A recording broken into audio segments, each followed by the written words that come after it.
game reactions that were not Jimmy related. Okay. You okay? You sound like you're ready to begin. Go ahead. They shanked the punt.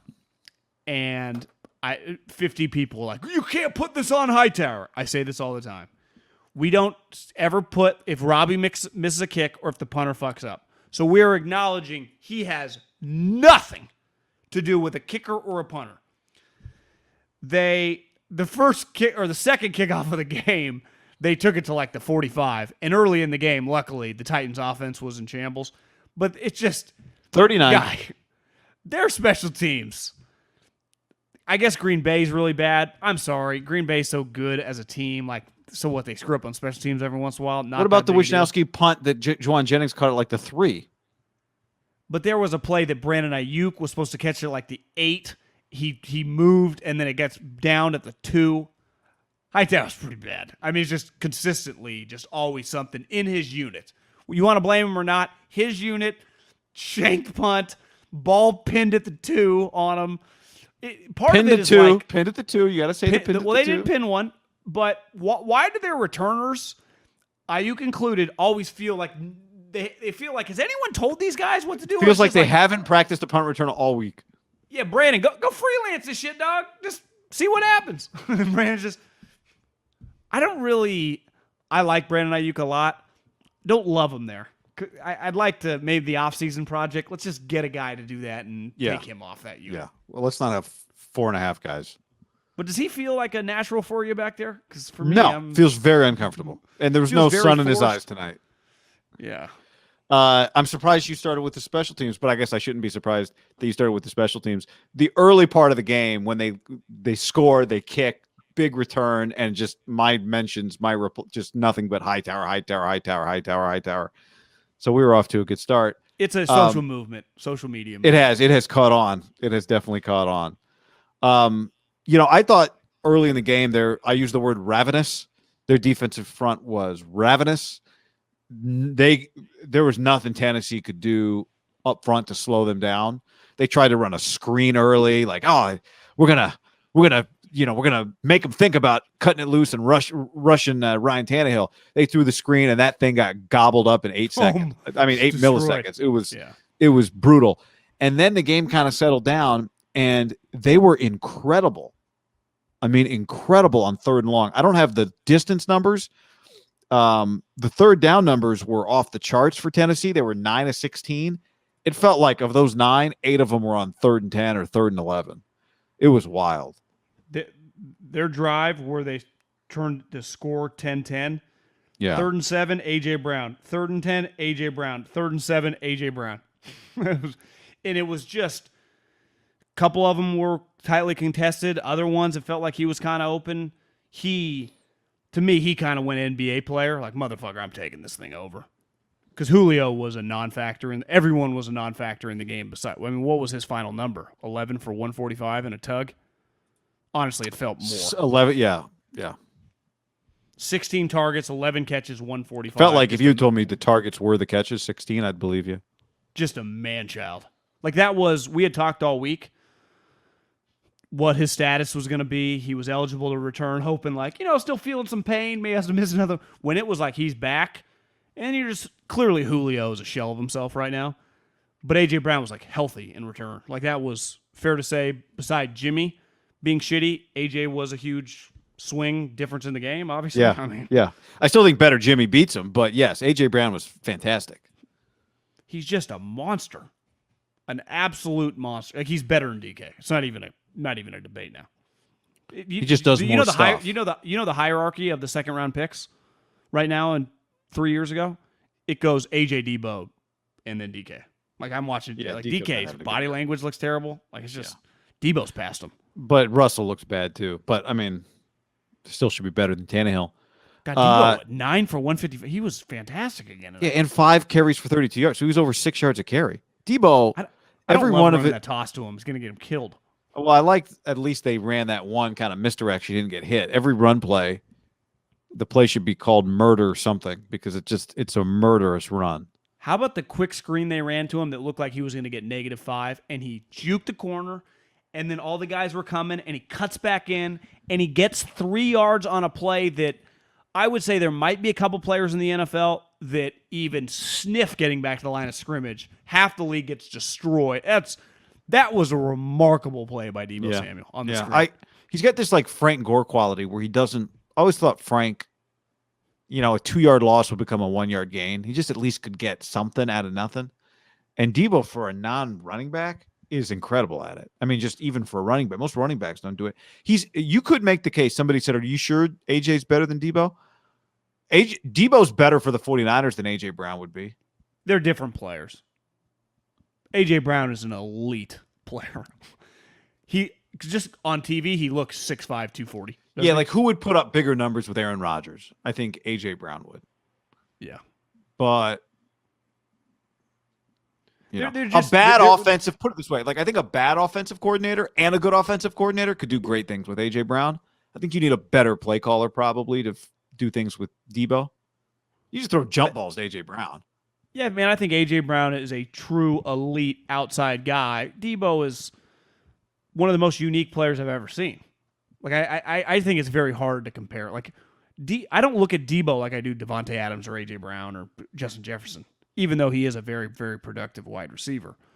I don't know. I mean, I'm glad the Niners have Deebo Samuel. I mean, he was drafted ahead of him, and he's living up to the hype this year. But one thing that stood out to me, Guy, and I learned this when I was in the NFL, is that when you drop in coverage, in zone coverage, especially your linebackers, right? Because the linebackers are usually like, if it's like a 5 or 7 step drop, they drop like 8 to 10 yards, and they just kind of stop there in the middle, and then the corners are all kind of chasing the wide receivers.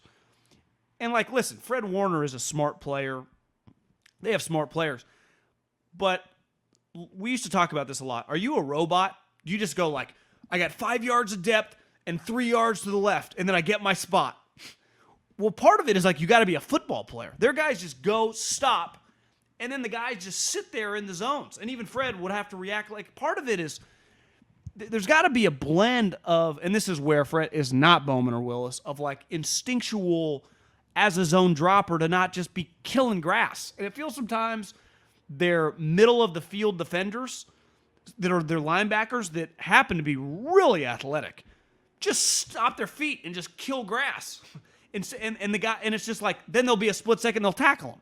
But it's like, it's a hard balance of just, the coaching points of, you can't just stare at the quarterback. And there's a balance of like staring at the quarterback, working your eyes. It feels like their guys just kind of get locked in and stop. And they can just get shredded. I'm not even talking about the outside lighting up their, number 20. I'm just talking about when you give up those easy downs, their corners aren't good enough. It just puts them at too big of a disadvantage. Because that play, too, when I can hit the middle of the field, I can get the ball out of there faster than Bosa and the crew can't get there, right? Yeah, it feels like it's a defense that emphasizes tackling over playing the football. Yeah. Like they don't want to give up big plays, which I'm not opposed to, but there's got to be a balance of being instinctual and just sitting there at 8.5 yards of depth in the middle of the field in your spot. Because like some dude with 7 names, 15 is standing 3 yards away from you, just standing there like this. It's like, well, Fred, yeah, I get on the whiteboard. Almost made that play. And you've been taught, and you are perfectly exactly where they've circled it on the whiteboard where you're supposed to stand. But the guy is right there, He's standing right next to you, and you're kind of looking at him at the corner of your eye, but you're locked in on Tannehill, and then he just throws it, and then you tackle him. Then it's like, first down, keep it moving. Yeah, there's a lot of, I'm baiting the quarterback here by everybody, and then you're just not. The guy can get the football there. Josh Norman and Ambry Thomas, this is a combination unseen before on most football teams. I mean, it is how somehow they both end up on A.J. Brown, which, of course, they do.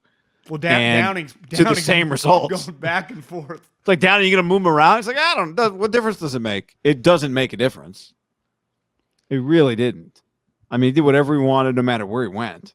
Somehow, the offsides free play up in the air was an all-timer. That was. And you just knew when the ball – didn't you know when the ball was in the air? Something bad was about to happen. Well, just that it was – yeah, just that I knew something bad was going to happen because it was a 20 side. I was just kind of praying like, please don't be A.J. Brown. Please don't be. And then once it pans to him, I'm like, oh, my God. 20 he's there, right? He is there. I said that the last game. He's there, but he's not. Maybe it's the weight room. He was there. The pass he broke up, I mean, it was pass interference, I thought, in the end zone. Yeah. Pretty textbook. Back turn, hits the arm before the ball gets there. I mean, it doesn't get. They don't, you see the Rams-Seattle game that happened, and then they don't call it always. Yeah, it's just, but to your point, like pass interference or not, he was there. I guess the question is, there's half the battle. I mean, Josh Norman's not there. So if we're looking for compliments, he's there. Does it turn into the next level, which is playing the football better? I don't know. Well, I mean, big picture, this offseason, they've drafted a couple. Corner is a disaster for their team.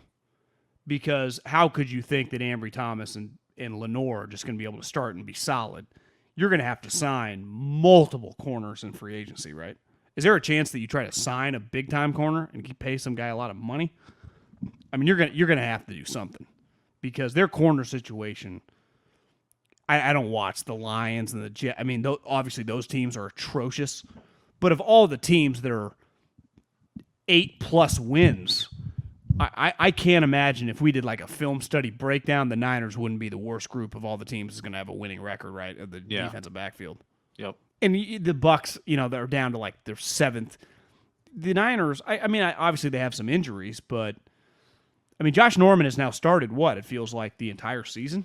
I mean, since like week 2. Like he's been the full-time starter all season. Barrett got hurt week 1. Well, I mean, you'd say this, like the retrospective of 2022, he's their most consistent starter at cornerback. He'll play, I would imagine he'll play the most snaps at cornerback on the team, right? For sure. 100%. It feels doesn't it feel like Josh Norman, Jimmy Ward are just on the field the whole time? Like those two DBs are just, they're always on the, like those guys never come off. Tart's been hurt. Yeah. Lenore, they had to rotate. Mosley, they've had some different guys over there. Deontay Johnson. Feels like 26 and 1. And 1's fine. I kind of like Tart. You got to keep an eye this weekend on the what game is it? Bucks. The Bucks-Panthers game, John. Watch some Stephon Gilmore and see if maybe you want. Is that a leather Carolina Panthers hat? It definitely is. Where did you get that? My dad brought me an old box this weekend. This was purchased in Incirlik, Turkey, in like 1994, probably. Were they even a team, you think, when you bought that hat? Yeah, they were a team. Maybe it was 96. Maybe it was probably like 96, 97. So they were a new team. And a lot of leather goods can be purchased in Turkey. And I got this leather Panthers hat. Found it in a box today. If you were, let's say, lived in Carolina, it just turned out you had just been a Carolina and you had that hat, that would be something you would like wear to game, right? If you were like a season ticket holder, you would wear that hat occasionally to a game. Like that'd be a sweet relic. Probably hot. Is it warm? I mean, it's leather. It feels good, nice and soft. You go. I'm talking like post-November. I don't think the Panthers. I don't think Jerry Richardson got a cut of this hat. I don't think it's official. But who do you think made that thing? Pop's Leather. That's where my dad got a leather. I remember my dad got a leather coat there. So watch Stephon Gilmore. I mean, I guess the point is, who are the how do you shore that up quickly? Patrick Surtain would have been nice, but we can't live in the past. Yeah, I mean, you couldn't. You took Trey Lance. Problem is, like, corners, like tackles, like the sweetest wide receivers don't just like, this year 7 All-Pro wide corners on the market. That's not usually how it rolls. J.C. Jackson, the dude for the Patriots, the free agent. Yeah. Guess what? Bill ain't just letting him walk. I mean, he'll either extend him or franchise him. Like, he ain't going anywhere. You're gonna have to find corners the way they've built that. The way I was thinking watching this game, like the way they've built that defensive line, they do deserve a lot of credit for that defensive line. The way they built it, the way they coach it, the way the whole thing, right? The way they rotate it. Text from a scout on your theory about Ambry Thomas needs a weight room. This guy goes through Michigan, thinks they have one of the better strength coaches in the entire country. Well, Jeff Schwartz just delivered them the O-line group of the year. yeah, what's that? Is it the Morris Trophy? But didn't he give it to them all? Yeah, the group gets it. It's like it's a trophy just for a group. So it's not the Morris Trophy. The Joe Moore Award. That's the one. Turns out there's only one. I was texting Jeff because I saw a photo. Did you see the photo of them? The Michigan O lineman in the weight room with the Moore Award behind them. I saw a couple photos, but I don't know if I saw that one. It's like the size of like an old projection screen television. It's humongous. And I was like, the award is. Yeah, it's like the trophy has 5 offensive linemen on it, and then it's on like a credenza. Yeah. Like a china cabinet. I'm like, bro, how do you? He's like, oh, it stays at your facility for a year. He said that Michigan's weight room is one of the greatest things he's ever seen. I'm just telling you, Ambry Thomas, when the moment comes for strength, ain't got it. So I don't know. Yeah. Well, he did opt out, and when he was there, he might not have been a big believer in that thing. Doesn't it make sense? Like, what do you think? What do you think? Harbaugh, hammers home to his group. You think he's talking like days off, or you think he's hammering home the weight room? Right? I would imagine Harbaugh's strength coach, because wasn't it forever Saban's guy made like $1 million? I wouldn't be shocked if Michigan's is a top 2 or 3 paid in the country. The strength conditioning coach. Yeah. You don't win you don't win the offensive line of the year award group if you can't build strength. I'm just something. But anyway, no, so this I'm person I'm with is this guy watching Ambry Thomas? Is he watching what I'm seeing? Well, this guy does not like him. Doesn't think he can play. Didn't like him before the draft. You did not like him as a prospect. Before the season. Yeah. Yeah, man. Robbie Gould, I said it hit me today. It's like watching Brian Wilson. It's like on paper, some crew comes from out of town, like Wilson, 47 of 49 save opportunities this year. It's like, yeah, man, he must be lights out. It's like, nah. You remember we used to do interviews when we would do a local radio show with like national people? It'd always be funny because you'd bring on national people and then just ask them questions about the team that you watch every day when they cover the whole league. Like, what do you guys think of the Giants? Like, well, the one thing, you can rely on Brian Wilson. It's like, nah. But that's what it says on paper. So there's no stat that tells you where the extra point gets hit, down the middle or just through the upright. But if we had that, I'd love to see that stat because it doesn't feel like straight down the gullet is who was the Australian dude for the A's that was a roller coaster too? Hendricks. Oh no, not Liam. No, Hendricks. before him. When you first got there, Grant Balfour. Yeah, Grant Balfour. But wasn't his numbers a lot better than it actually once you lived through him? Yeah, I think that's safe to say. I think that's safe to say. Yeah. Wouldn't Jimmy fall under that category of a closer? Yeah. Like if his numbers this year, I heard someone say it was Michael Lombardi, who has 2 sons. I mean, coach in the league. Obviously, he worked in the league forever. And I don't know if this has been some narrative that Jimmy Garoppolo said Jimmy Garoppolo is having the best year of his career. I was like, well, I don't think he is. He threw 24 touchdowns the Super Bowl year. Now, granted, he only has 8 picks this season. No, what did you say, 27? Well, he's got 10 picks now. Well, he had 8. He was 18-8 coming into the game. So now he's 19-10. Yeah. What did he have that Super Bowl year? 27 and 13. I feel like Jimmy was a little bit more consistent that year. Is that fair? I just don't feel like the ball was him airmailing as much. Now, granted, they were better on defense. It's probably not apples to apples. They ran the ball better. Do you feel like he's having a career year? Well, you know my answer to that. But I think statistically, the stats. Look, this is another thing I learned, but I learned this specifically in the draft because you could have guys be like, "Oh my God, you see this guy in the Big Ten, 13 sacks for Minnesota," and then you dive deep in. 7 of the sacks were against Holy Cross and Cal Poly. And then he got 2 more against Minnesota when they were missing their right tackle, and they had a walk-on start, and he tripped, and he was unblocked in both of them. You're like, well, 9 of his 13 sacks, he was untouched. And it's the one sport. Like, I do think if you got Billy, you got Farhan, you got, Friedman, the high-level guys, they could box score scout players in baseball, right? You give them spreadsheets, you give them information. They do not actually need to watch the game. Basketball's somewhere in the middle. I think basketball is closer to football. You cannot box score scout football. You can't do it. I mean, if you see a guy with 17 carries and 300 yards, like, yeah, I mean, there are specific instances. But I think quarterback, and definitely defense, but quarterback, you got to watch the games. Because especially, and Steve Young has gone on this rant, Brady's gone on this rant, in 2021. It's like completion percentage, like, what the fuck does that mean? I heard Bill Simmons was talking about it. I might just get ESPN Plus, partly because they're going to have sweet golf coverage starting next year, but that's where the man in the mirror or whatever Brady's deal is called. What's it called? Yeah, the man in the arena. Have you watched any of that? No, I want to. I don't have ESPN Plus. I had it for a golf and canceled it. During Thanksgiving, my brother and his wife said they watched a couple of episodes. It was really good. Really? But I got to watch that. I got to watch the Beatles show. Well, you got to get Disney Plus. You have Disney Plus? No. So we might just need to splurge. Maybe it's a ham. You want to share?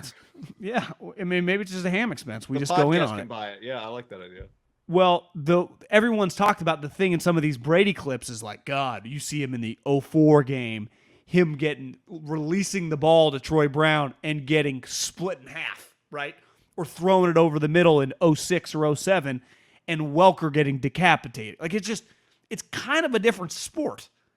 I mean, it's still similar, but when you are playing like Jimmy, you're not in threat for your life. It wasn't even that long ago where they were playing on fields, and I know people, Cam Morrell, I saw him tweeting about this. Something happened on a turf field the last couple weeks in the NFL, and you told me once, and it was the Charger game. KO'd. Yeah, the guy that hit his head, because Cam said they don't put these shock pads onto the field. The NFL's cheap, or the teams don't buy the best turf. Sorry. So the NFL does not buy the best turf. So he says two things: one, that the NFL doesn't buy the best turf. And that they could put these shock pads under the field. They don't do that. The teams, not the league. So forever, the NFL always did shit like that. And on top of that, there were no rules to protect against any human, right? It was just, you watch, you don't need to go to watch 82 Ronnie Lott. You could watch 02 football and you're like, I remember when I was in the NFL, multiple times guys got killed. Deshaun Jackson once got killed in an Atlanta Falcons game. And Austin Collie, when the Colts came and play us, Peyton Manning threw it over the middle. He got killed. Ended his career. He died. I mean, they had to bring the ambulance. He legitimately was the hardest hit I've ever seen in person. What was the one hit? Was it 9 years ago? Was it Mohamed Massaquoi? Didn't James Harrison cut him in half? Well, I think there was another one down the sideline with a Bronco guy. There was a Massaquoi with James Harrison. Well, that was the one over the middle, right? Killed him. That was not that long ago, And so the sport, you don't even have to worry about that anymore. So, what could Jimmy, I'm not trying to just totally shit on Jimmy. Could he have played in 04? Would have been really hard. Yeah, I mean, you're saying because he would have hurt I'm not players? saying he would have been in the NFL, but could he have been a decade-long starting quarterback? He's just not accurate. Well, he's not now. So let me prove a point on the career year thing. Is Justin Herbert having a career year? I mean, it's his second year in the league. That's right. This is Jimmy Garoppolo's second year as a full starter. So is he having a career year? Is it possible? He's had 1 year as John, again, because we talk about this ad nauseum and then we just forget about it. The most starts he had before this year, other than 2019, was last year when he had 6. So sure, he's having a career year. It's true. This year is better than 1, 2, 3, 4, 5, 6 of the other years. It's at worst the second best year Jimmy's ever had because he's never started more than 6 games other than 2019 and this year. Sure, it's a career year. Okay, let's just keep him in his generation. If instead of going to the greatest dynasty of all time and being behind the greatest quarterback of all time, a lot of guys in his situation, you get in the second round, who knows? You might go to a shitty team. You just might go to an average team. If he had just gone to an average situation, a team that's Vikings would probably be a little too good. Like a Panthers or like a Cardinals, some team that was just, if they got like 5 things right, they could compete to win 10 games, but they were way far away. Does he last in the league this long? That's what I sometimes think about. No, part of him being a starter. Like, if he gets thrown into Sam Darnold's career, right? He just goes to the Jets and then goes to the Panthers. What's he look like? No. You're right. Part of him being a starter in year 8 is that he wasn't a starter in years 1, 2, 3, 4, and 5. Well, he's supposed to be in 5. He tore his ACL. But who knows how that would have looked, right? Was 5? That was year 4. 18? That was 17 was the. Oh yeah, you're right. That was year 5. Yeah, you're right. Yeah. He's always been able to avoid some of these landmines to expose the sample size, right? And the 1 year that he stayed healthy, I mean, that Niner team might have been the best team, top to bottom, he ever played on, right? It's because the Patriot teams, they were kind of flawed. Like, Brady's teams, I think, were more complete early on in the decade. His team, remember, his best wide receiver was like Edelman. Now, the Niner team, I guess, they had to trade for Emmanuel Sanders. We have to look roster for roster, but it was an elite roster, with guys playing in the peak of their powers, defensive rookie of the year. I mean, did you see the Colts? I don't want to bring this guy up because it's a sore subject, but they had the most Pro Bowlers. So the Colts tweeted out this video at practice in the bubble. They get into a circle, and Chris Ballard walks out, like, hands him the paper of their 7 Pro Bowlers. And he goes 1 through 7, right? And just starts, guy leading the league in rushing, one of the best players in the league, Jonathan Taylor. This guy, he's overcome. He's had to wait, but this guy's ball, Kenny Moore. And then it's like kicker. And then he's like, this guy, road grader, Quentin Nelson. And then he goes, this guy, we preach culture here, and this guy is the heartbeat of our culture. This guy stands probably more than anyone that wears the horseshoe. Been there 2 years. Anyone. More than anyone. And I'm like, who's he going to say? DeForest Buckner. And I'm like, oh, my God. And those guys, Frank and Ballard, they get like a Belichick, Kyle Woody on the culture stuff. And he's excited giving it to Jonathan Taylor, Kenny, and then he just gives it to DeForest Buckner. That one, man. That's an all-timer. I know. But again, I watch him. But my point is that guy was on that team. Like that guy. Who's like one of the best players for a really good team.